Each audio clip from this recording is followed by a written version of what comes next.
Hello student, this is Prathamesh and I welcome you all to the toship tutorial. आज के इस lecture में हम लोग सीखने जा रहे हैं आर्किटेक्चर ऑफ 8051। ये ऐसा क्वेश्चन है बहुत बार एग्जाम में ज्यादा मार्क्स के लिए पूछा जाता है। ओके, तो इस क्वेश्चन का वेटेज बहुत ज्यादा है क्योंकि इसके अंदर का जो डायग्राम है वही ज्यादा डिफिकल्ट है।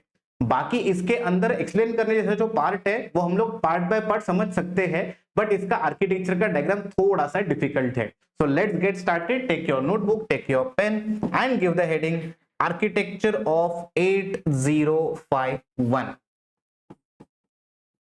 So now we are starting with Architecture of 8051. Now you need to understand what is the difference between architecture and block diagram. Okay, हम लोग इससे पहले ब्लॉक डायग्राम पढ़ चुके हैं। ओके, अगर आप प्रीवियस लेक्चर देख रहे हो तो आपने देखा होगा कि हमने ब्लॉक डायग्राम पढ़ा है। ओके, अभी हम लोग बात कर रहे हैं आर्किटेक्चर की। ठीक है, एग्जाम में दोनों क्वेश्चन आते हैं। एग्जाम में आपको कभी कभी बोला जाता है draw and explain block diagram of 8051, या फिर आपको बोला जाएगा draw and explain the architecture of 8051। Okay, कुछ लोग ब्लॉक डायग्राम के क्वेश्चन में आर्किटेक्चर ड्रॉ करके आते हैं, कुछ आर्किटेक्चर में ब्लॉक डायग्राम ड्रॉ करके आते हैं। ओके, और बोला जाता है दोनों सेम ही है करके, बट ऐसा नहीं होता। एक थिन लाइन ऑफ डिफरेंस है दोनों के बीच में, वो मैं आपको अभी समझा रहा हूं। आप ये प्रिंसिपल, ये फंडा किसी भी आईसी के लिए अप्लाई कर सकते हो। ओके, देखो जब भी आपको बोला जाता है ब्लॉक डायग्राम, ओके, तो this block diagram is basically a blocks of important concept in that IC.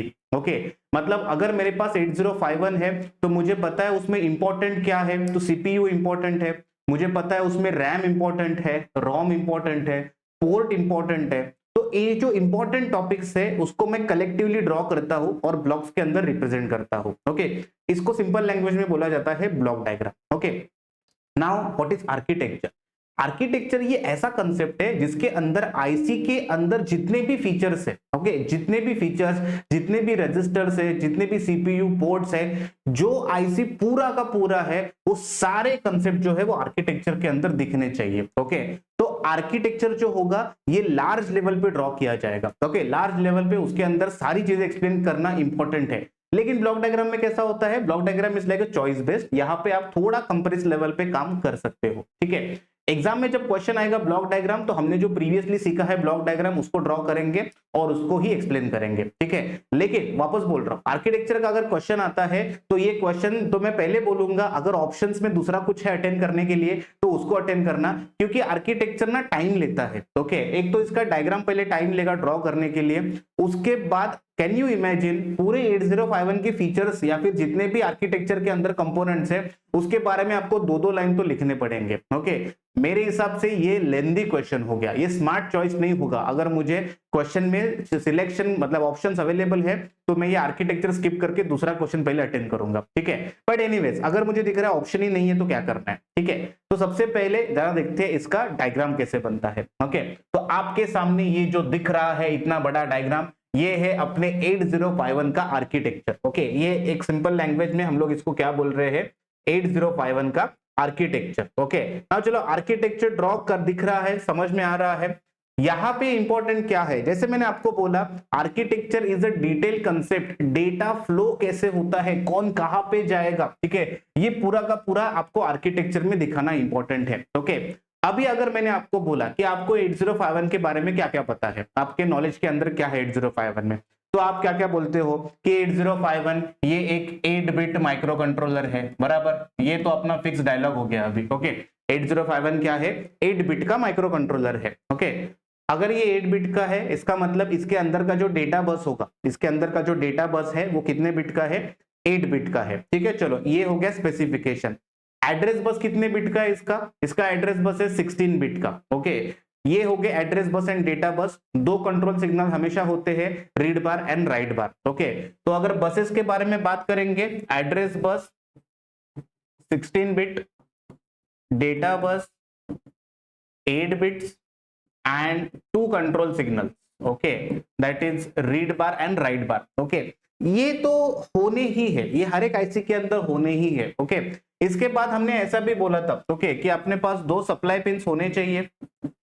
Okay, 2 supply pins होने चाहिए, 2 क्रिस्टल के पिंस होने चाहिए। ओके, ये सारी चीजें हमने पहले ही पढ़ी है, मैं बस अभी क्या कर रहा हूं यहाँ पे समराइज कर रहा हूं। ओके, सो दैट आपको ये जो बहुत बड़ा डायग्राम लग रहा है ना वो थोड़ा बहुत एटलीस्ट इजी लगे। ठीक है, ये हो गए बेसिक कंपोनेंट्स, ये तो होने ही चाहिए।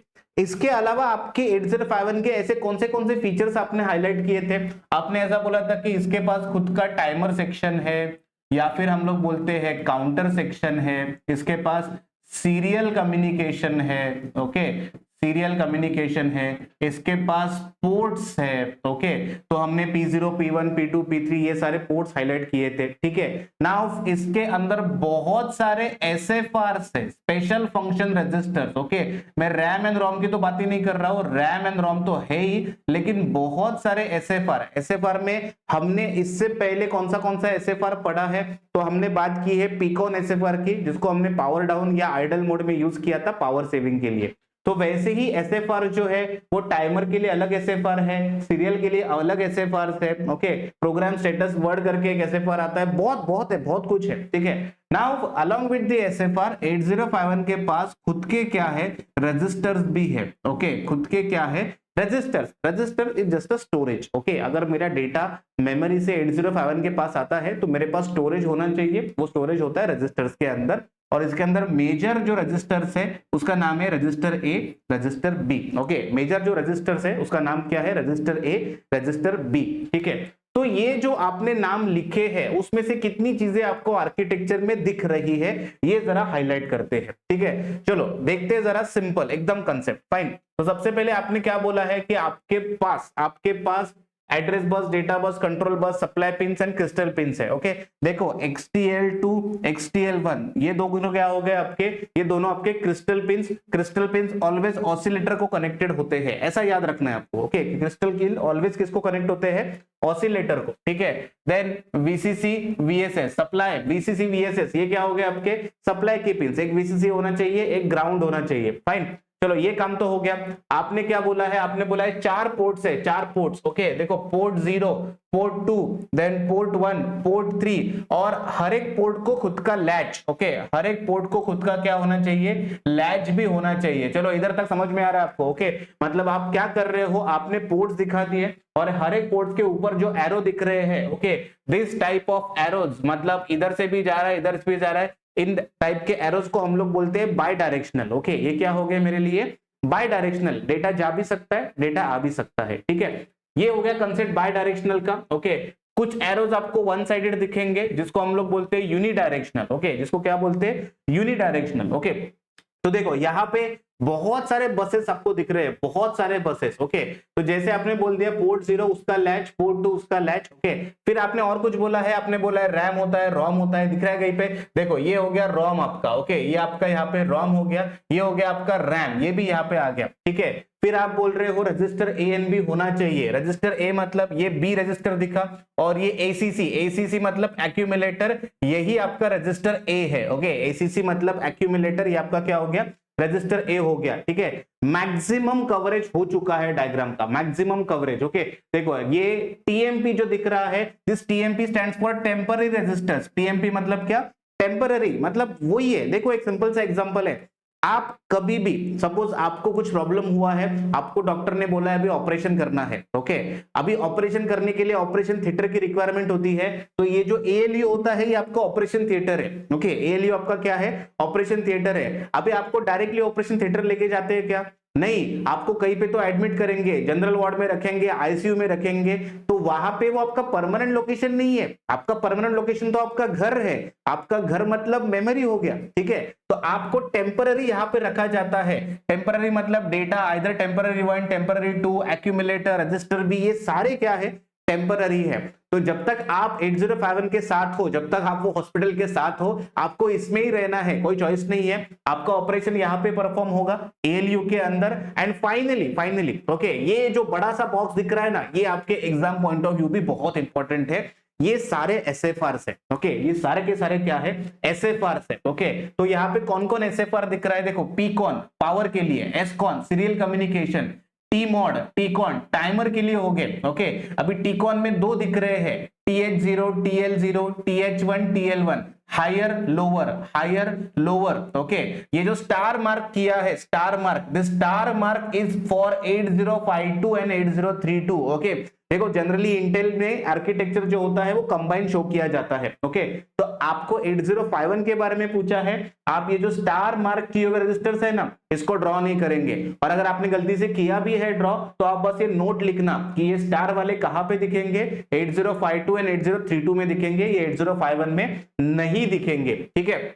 नाउ ये सब होने के बाद अपने पास देखो स्पेशल पिन्स हमने पढ़े थे, ये स्पेशल पिन्स हम लोग पढ़ चुके हैं, PACN bar, ALE, EA bar and reset, okay.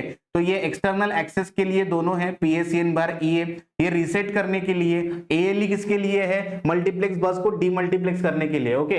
Again यहाँ पे SBUF, बफ मतलब बफर के होता है just, okay. INIP internet, not sorry internet, it is for interrupt, okay. Interrupt के लिए यहाँ पे SFRs डिफाइन किए हैं, fine. Again major chunk cover हो चुका है, मेजर चंक कवर हो चुका है।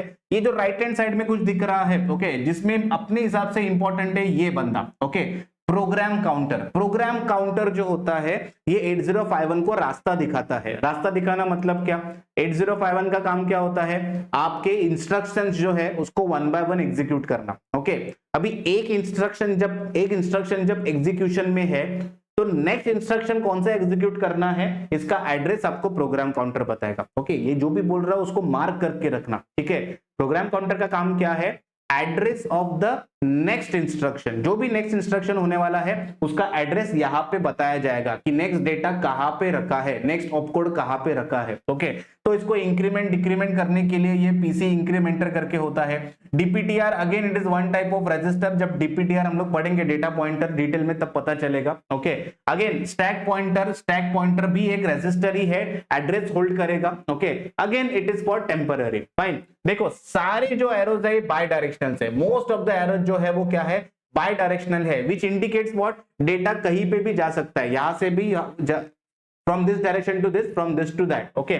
Now we left with one PSW, इसको हम लोग डिटेल में पढ़ने वाले हैं, बहुत बार पूछते हैं explain the PSW format of 8051, ठीक है। तो basically architecture is what, architecture is showing all the features of 805, जितने भी 8051 के फीचर्स हैं वो सारे आप कंबाइनली दिखा दो, और कंबाइनली ये भी दिखाओ कि इसके अंदर इंटरकनेक्शन कैसे होता है, ठीक है। आप बोलोगे सर इतना इजी नहीं है, आई डू एग्री, मुझे पता है ये इतना इजी नहीं है, इसीलिए मैंने आपको क्या बोल दिया कि आप पहले हाईलाइट कर दो फीचर्स, ओके। आप सारे हाईलाइट कर दो पिंस, फिर आप खुद को बोलो जो दिख रहे हैं यहाँ पे वो सारे एटलीस्ट आर्किटेक्चर में आने चाहिए, ओके। आप एटलीस्ट उनके बॉक्स बना दो। आप बॉक्स बनाने के बाद धीरे धीरे आपको ये 4-5 बार जब प्रैक्टिस करोगे तब ये आर्किटेक्चर ड्रॉ करना इजी जाएगा, ओके। देखो डिफिकल्ट क्वेश्चंस अटेम्प्ट करना ये एक्चुअली जो होता है ये पूरा आपका टैलेंट का काम है, ओके। डिफिकल्ट क्वेश्चन अटेम्प्ट करना लेकिन स्मार्टली आंसर लिखना, ओके। ये पूरा डायग्राम ड्रॉ करने के बाद आप एक्सपेक्ट करते हो कि सारी चीजें 1 बाय 1 एक्सप्लेन करनी है, डेफिनेटली, बट अगेन उसमें भी क्या मेजर लिखना है वो इंपॉर्टेंट है, okay. Not necessary you will explain everything about timer, everything about counter, everything about the control signals, हर एक के बारे में एटलीस्ट 2 लाइन लिखना इंपॉर्टेंट है, और वो आपको बाय प्रैक्टिस आ जाएगा, ओके। वन नाइट में चीजें चेंज नहीं होती, okay. You need time, you need patience also to understand the things, okay. तो ये हो गया आपका एक सिंपल सा आर्किटेक्चर। एग्जाम में कभी भी क्वेश्चन आता है आर्किटेक्चर ऑफ 8051, आपको ये डायग्राम ड्रॉ करना है और इस डायग्राम के बाद आपको एक्सप्लेन करनी है जितने भी 8051 के कंसेप्ट है उसको एटलीस्ट 2-2 लाइन में, ओके। तब जाके ये आपका पूरा आंसर कंप्लीट हो जाएगा, फाइन। आई होप आपको 8051 का आर्किटेक्चर बहुत अच्छे से समझ में आ चुका है। मिलेंगे वापस से किसी नए लेक्चर में नए कंसेप्ट के साथ। Till then, keep learning, keep practicing. Thank you.